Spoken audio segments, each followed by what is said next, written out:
Welcome to a deep dive into the life of Pablo Escobar. Okay. We're going to explore this infamous figure, going beyond just the headlines, of wealth and violence, Right. to really understand the man behind the myth. We've got excerpts from his Wikipedia page today, and that'll give us a solid foundation. Okay. And by the end of this, you'll really grasp the intricate story of Pablo Escobar. Yeah, it's fascinating because his image is so often, associated with poverty, Yeah. but his family history reveals a surprising connection to Colombia's elite. Right. This duality is key to understanding his worldview. You're right. It's not just about him coming from poverty and rising to power. It's about Mhm. the fact that his family, we're talking politicians, Mm-hmm. and even a first lady, Wow. were already intertwined Mm. with Colombia's power structure. Exactly. And that raises the question, did this family history shape his ambition? Oh, that's interesting. Did he leverage those connections as he climbed the ranks of the criminal underworld? Yeah. And how did this contrast between his family status and the poverty he often invoked contribute to his carefully crafted Robin Hood persona? That Robin Hood image is so fascinating. Building houses and football fields for the poor. Presenting himself as a savior? Yeah. Was it genuine? Or a calculated move to manipulate public perception? It's likely a combination of both. While he might have genuinely cared about the poor, Yeah. it's hard to ignore the strategic advantages this image brought him. It Right. created a loyal following.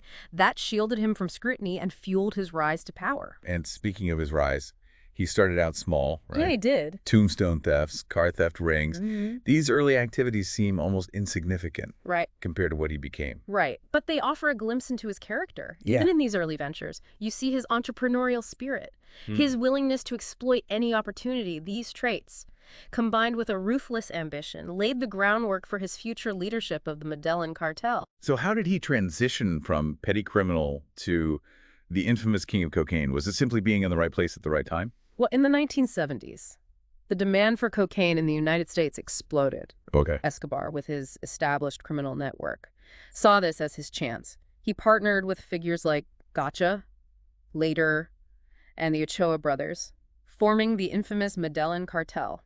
And from what I understand, this wasn't just a local operation. No. They were moving staggering amounts of cocaine, up to 80 tons each month across continents. Yeah, it was massive. How did he manage such a vast and complex network? Escobar was a master of logistics. He established smuggling routes that spanned continents, using everything from planes and boats All to right. submarines. Yeah. He even had a transshipment point in the Bahamas, essentially turning it into his own smuggling kingdom. Wow. But his control stemmed not just from logistics, but also from ruthlessness.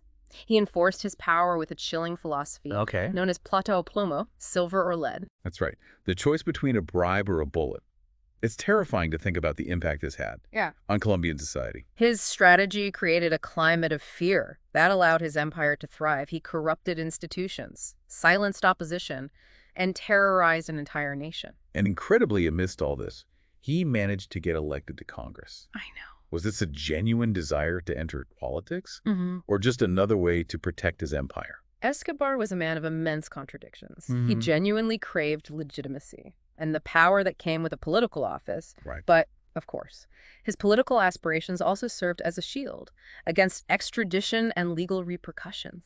He sought to manipulate the very system that was trying to bring him down. Wow. His political ambitions were ultimately thwarted, though. Oh, right. The Colombian and U.S. governments were intensifying their efforts against the drug trade, and Escobar, feeling cornered, responded with an escalation of violence. Yeah. This marked a chilling turning point, a descent from drug lord. Yeah. From what I gathered from the Wikipedia page, it wasn't just about silencing opposition anymore. No. It was about waging a war on the state itself. Exactly. Bombings, assassinations. He even targeted a presidential candidate. He was willing to eliminate anyone he perceived as a threat, judges, journalists, politicians.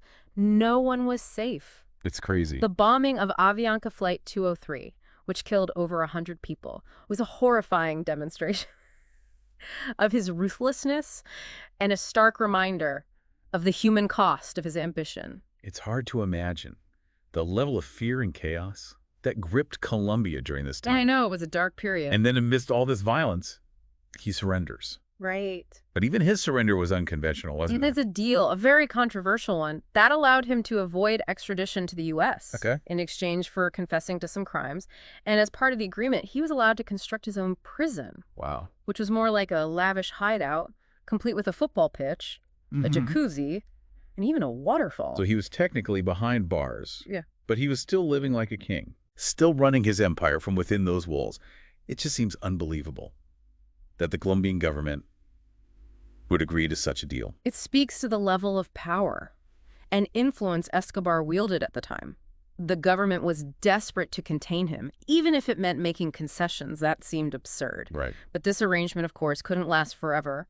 When authorities discovered his continued criminal activities and attempted to transfer him to a real prison, he escaped, Wow. prompting a nationwide manhunt. So he basically played the system, manipulated everyone to his advantage, He was a master manipulator. and then when it was no longer beneficial, he slipped away. Exactly. It's a testament to his cunning and resourcefulness. Yeah. But it also begs the question, how did someone with so much power ultimately lose it all? His escape from La Catedral marked the beginning of his downfall.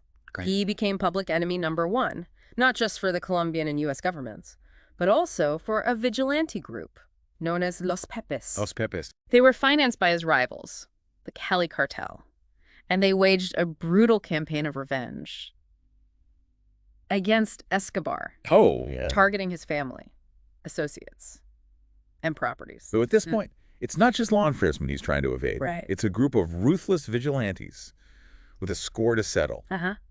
And he's also trying to protect his family, who were denied asylum in multiple countries. It was a desperate situation. Talk about being trapped. He was increasingly isolated, cut off from his empire, and desperately trying to protect his family. He even attempted to negotiate another surrender, Great. offering to disband his cartel and help the government combat other drug traffickers. Wow. But the offer was refused. The authorities were determined to capture him. And in the end, it was his love for his family that led to his downfall. You could say that. According to the article, he made a fatal mistake, a lengthy phone call to his son, which allowed the authorities to pinpoint his location.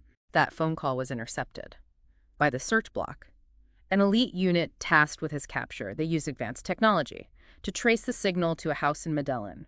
A raid ensued, and a shootout erupted. And this is where the mystery surrounding his death comes in. Did he take his own life? Or was he killed by authorities? The Wikipedia page mentions conflicting accounts. The official version is that he was shot and killed by the search block during the raid. Okay. However, there are also those who believe he died by suicide, shooting himself under the right ear, adhering to the cartel's motto, "We prefer a grave in Colombia than a prison in the United States." His family maintains that he took his own life, and the circumstances surrounding his death have been debated for years. They have. But regardless of how it happened, his death marked the end of an era. It did. His reign of terror was over.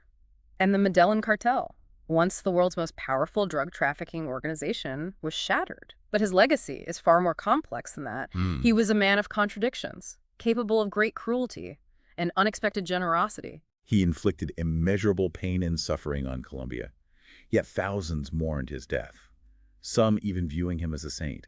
How is it possible for a single figure to evoke such extreme reactions? It speaks to the complexities of Colombian society at that time, the deep-seated issues of poverty and inequality that he exploited to his advantage. For many of the poor, he represented a source of hope, a provider who offered opportunities, and a path out of poverty. His carefully crafted Robin Hood image resonated with those who felt abandoned by the system.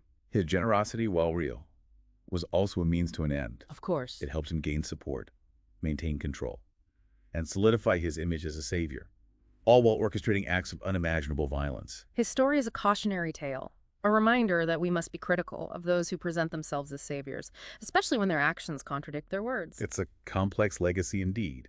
And what about the lasting impacts on Colombia? The Wikipedia article mentions the scars of Escobar's era run deep, from the erosion of trust in institutions to the normalization of violence. Can you elaborate on that? Escobar's reign of terror left an indelible mark on Colombian society. The sheer scale of violence, the bombings, the assassinations, they created a climate of fear that permeated every aspect of life. And this fear, coupled with the corruption he fueled, eroded public trust in the government, the police, the justice system, the very institutions meant to protect them. It's like he poisoned the well of Colombian society, leaving behind a legacy of mistrust and disillusionment.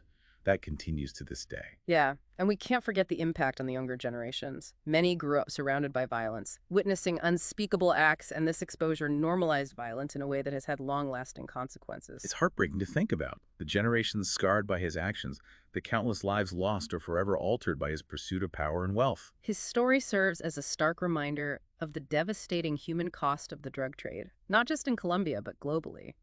It's a reminder of the interconnectedness of our world, how the demand for drugs in one country can fuel violence and instability in another. And it raises important questions about our own roles as consumers. How our choices, even seemingly insignificant ones, can contribute to a larger system of exploitation and suffering. It's a complex issue with no easy answers. But Escobar's story forces us to confront these uncomfortable truths and consider the ripple effects of our actions. It's been a truly fascinating and at times disturbing deep dive. We've gone from petty thefts to a global drug empire, from political ambitions to a reign of terror, all while grappling with the complexities of a figure who continues to fascinate and horrify the world.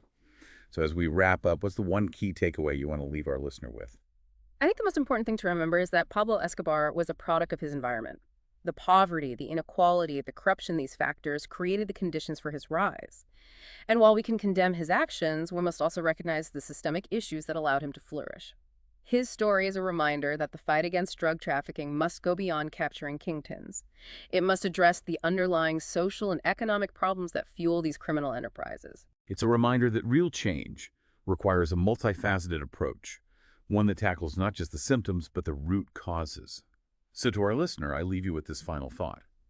Escobar's story is a cautionary tale, a reminder of the seductive nature of power, the corrosive effects of greed, and the devastating human cost of violence.